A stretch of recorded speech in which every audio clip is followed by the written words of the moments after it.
नमस्कार, राजकारण सुपरफास्टमध्ये आपलं स्वागत। मी श्रेयस पांडे। राजकीय वर्तुळातील काही महत्त्वाच्या बातम्यांचा घेऊयात वेगवान आढावा।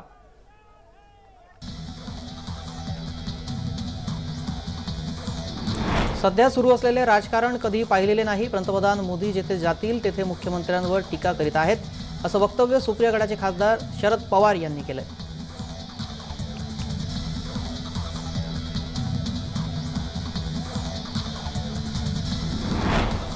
मराठा आरक्षणासाठी आंदोलन दिवसेंदिवस अधिक तीव्र होत चाललंय आणि राजकीय नेते सुद्धा आता या मुद्द्यांवरून सरकारला धारेवर धरत आहे।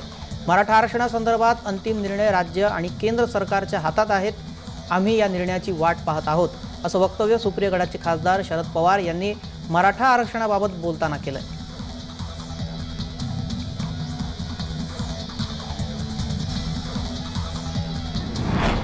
लोकसभेच्या निवडणुकीला आता काहीच महिने शिल्लक राहिलेले आहेत। राजकीय पक्षांकडून आता तयारीला सुरुवात झाली आहे। जागा वाटपाबाबत मोदी विरोधक आघाडीतील जागा वाटपाचा निर्णय राष्ट्रवादी आणि काँग्रेसच्या बैठकीत लवकरच घेतला जाईल, अशी माहिती सुप्रिया गटाचे खासदार शरद पवार यांनी दिली।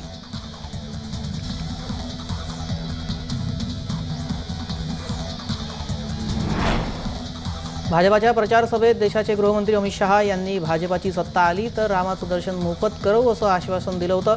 आता या वक्तव्यामुळे आचारसंहितेचा भंग झाला असे म्हणत विरोधकांनी भाजपावर टीकेची झोड सुरू केली आहे। उद्धव यांनी पत्रकार परिषद घेत हा मुद्दा उपस्थित केला आणि निवडणूक आयोगावरच थेट प्रश्नचिन्ह उपस्थित केले आणि निवडणूक आयोगाने आपल्या नियमांमध्ये बदल केलेले आहेत का, असा सवाल त्यांनी उपस्थित केला।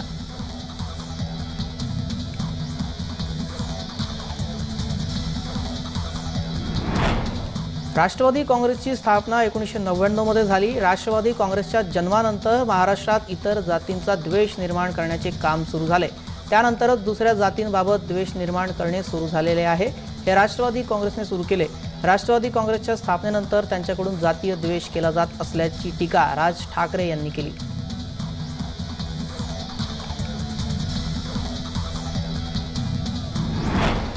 राज्यात मनोज जरांगे यांचं आंदोलन सुरू आहे। हे आंदोलन आरक्षणासाठी आहे, परंतु कायद्यानुसार असे आरक्षण मिळू शकत नाही, हे आपण मनोज जरांगे यांना आधीच सांगितलेले आहे, असं राज ठाकरे म्हणाले।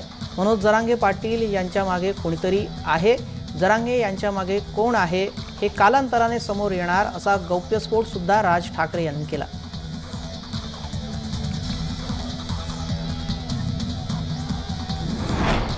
केंद्रीय गृहमंत्री अमित शहा यांनी मध्य प्रदेशच्या निवडणुकीत मतदारांना अयोध्येतील रामाचं मोफत दर्शन देण्याचं आश्वासन दिलं। त्यानंतर निवडणूक आयोगाने काही कारवाई केली नाही। अमित शहा यांच्या वक्तव्यावर राज ठाकरे यांनीही आक्षेप घेतला। अमित शहा यांनी टूर्स अँड ट्रॅव्हल्स खाते सुरू केले आहे, असा उपरोधिक टोला राज ठाकरे यांनी लगावला।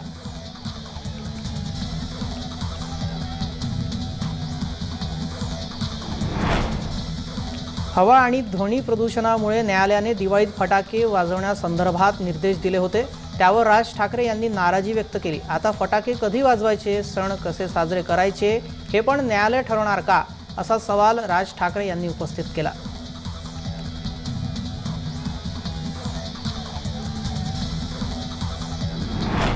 सकल ओबीसी समाजाच्या वतीने कासारवाडी गावच्या वेशीवर सर्वपक्षीय नेत्यांच्या स्वागताचे फलक लावण्यात आले।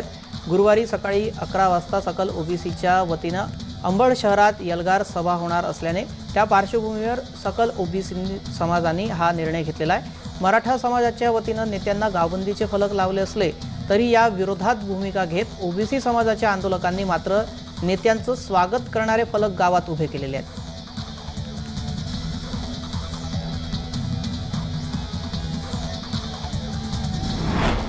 उद्धव गटाचे उपनेते अद्वै हिरे यांना अटक करण्यात आलेली आहे। अद्वै हिरे यांना अटक झाली ती पूर्णपणे राजकीय दबावतंत्राचा भाग आहे।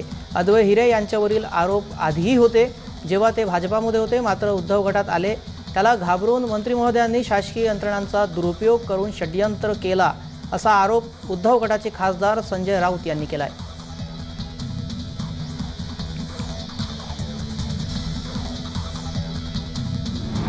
आरक्षणासंदर्भात अनेक आयोगाने काम केलेले आहे, त्या संदर्भातील यादी जाहीर करण्यात आलेली आहे आणि त्यानुसार आरक्षण देण्यात आले। त्यामुळे कोणी जर म्हणत असेल की तुम्ही लुटलं ते म्हणणं योग्य नाही, अशी भूमिका ओबीसी महासंघाचे अध्यक्ष बबनराव तायवाळे यांनी व्यक्त केली। मराठा समाजाचे समर्थक सुद्धा जाहीरपणे बोलतात ते योग्य नाही, त्यांनी समाजाची दिशाभूल करणे थांबवावं, असं आवाहन सुद्धा तायवाळे यांनी केलंय।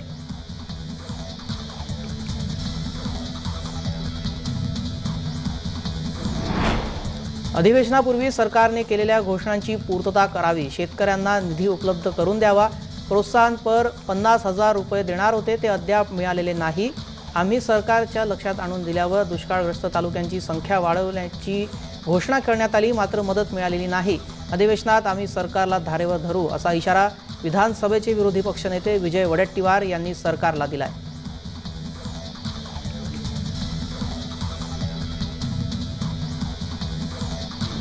मोदी विरोधक आघाडीमध्ये जागा वाटपाबाबत विजय वडेट्टीवार यांनी स्पष्टीकरण दिलंय। स्थानिक पातळीवर चर्चा सुरू झालेली आहे, कुठल्या जागा कोणासाठी या संदर्भातील चर्चा आहे। 5 राज्यांच्या निवडणुकीचा निकाल आल्यानंतर जागा वाटप संदर्भात चर्चा होईल, अशी माहिती विजय वडेट्टीवार यांनी दिली।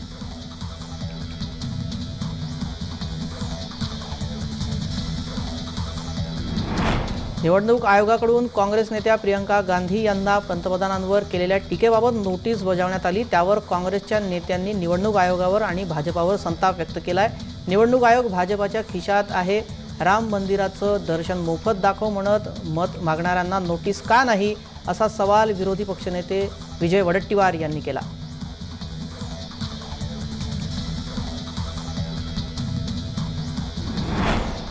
शरद पवार यांचा दाखला खरा का खोटा हा संशोधनाचा विषय आहे। आपण त्याबद्दल जास्त बोलणं संयुक्तित वाटत नाहीये, परंतु त्याचं म्हणणं आहे की हा दाखला खोटा आहे, जो मिळालेला आहे दाखला तो खरा दाखला नाही, त्या तपासाचा भाग आहे, तपासल्यानंतरच कळेल, अशी प्रतिक्रिया मंत्री गिरीश महाजन यांनी दिली आहे।